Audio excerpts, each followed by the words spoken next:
All right, so today we're talking about philosophical pragmatism.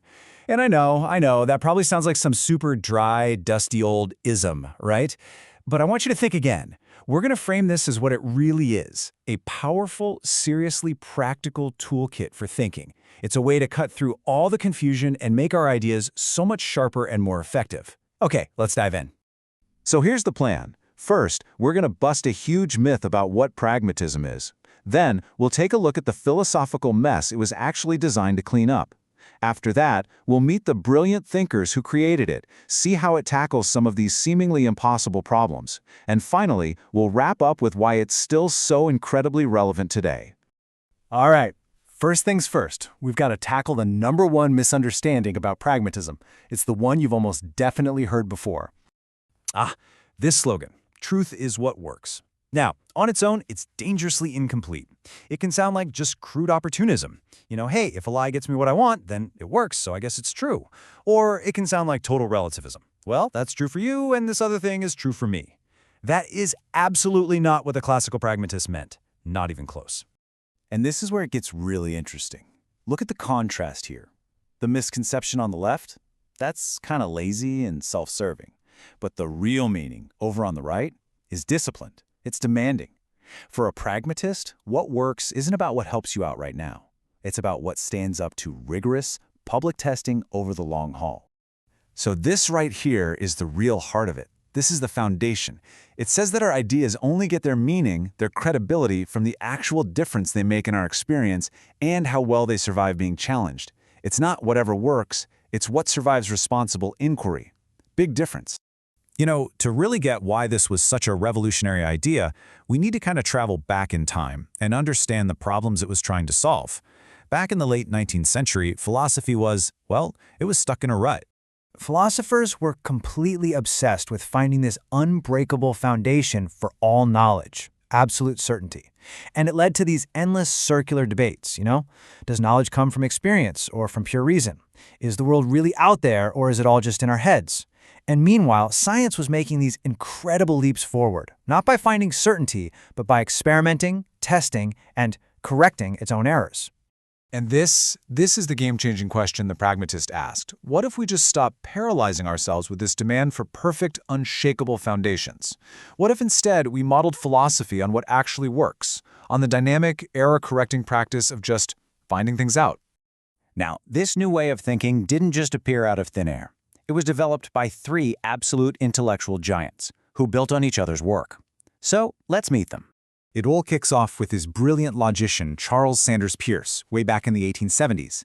Then, the psychologist and amazing writer William James grabs the torch and really makes the idea popular in the 1890s.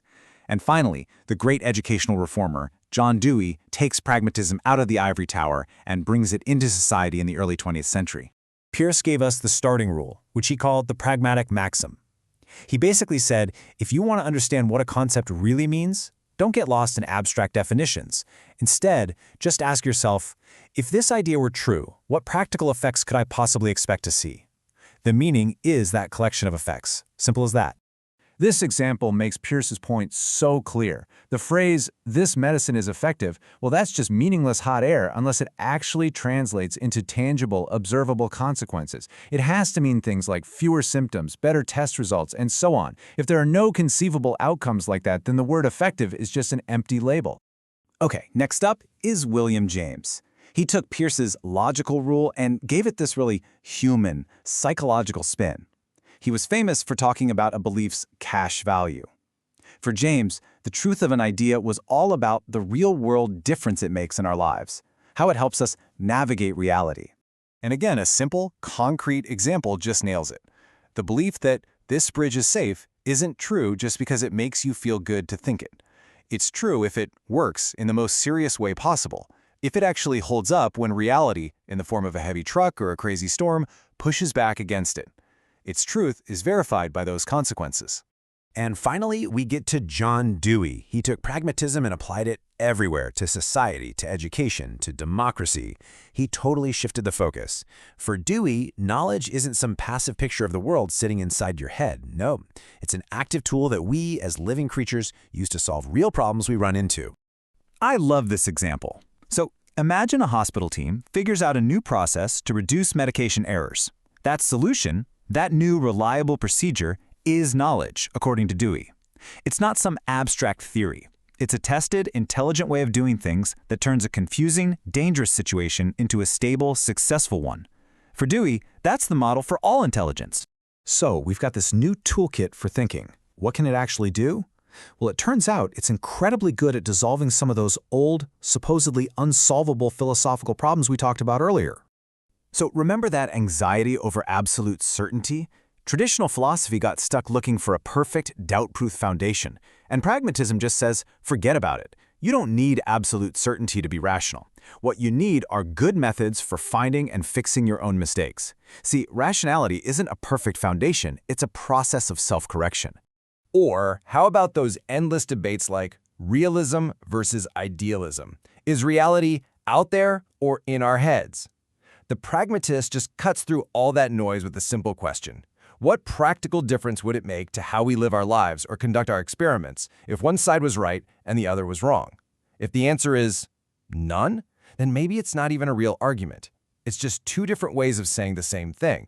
Okay, so let's wrap this all up. Let's see what pragmatism offers us right now as a disciplined way of thinking for the 21st century. This slide is just the perfect summary. You've got Peirce, who gives us meaning as practical effects. You've got James connecting truth to its cash value in our actual lives. And then Dewey, reframing knowledge as successful problem solving. But the most important point, the real takeaway, is at the bottom. The core idea isn't whatever works, it's disciplined followabilism. It's just a fancy way of saying we accept we can be wrong, so we commit to methods that help us get better over time. And that right there is why this philosophy is still so powerful. It doesn't ask us to believe in some fantasy of perfect, final knowledge. Instead, it gives us a realistic but still rigorous picture of how we actually learn things in the real world. In science, in engineering, in our jobs, in our lives, it's through smart guesses, public testing, and a humble willingness to correct our own errors. So, I'll leave you with this question to chew on. Think about a belief you hold. It could be about your work or relationship, anything. How could you test it? Not with some abstract argument, but by looking at its actual practical consequences in your life. That's the pragmatic toolkit in action. Thanks so much for joining me.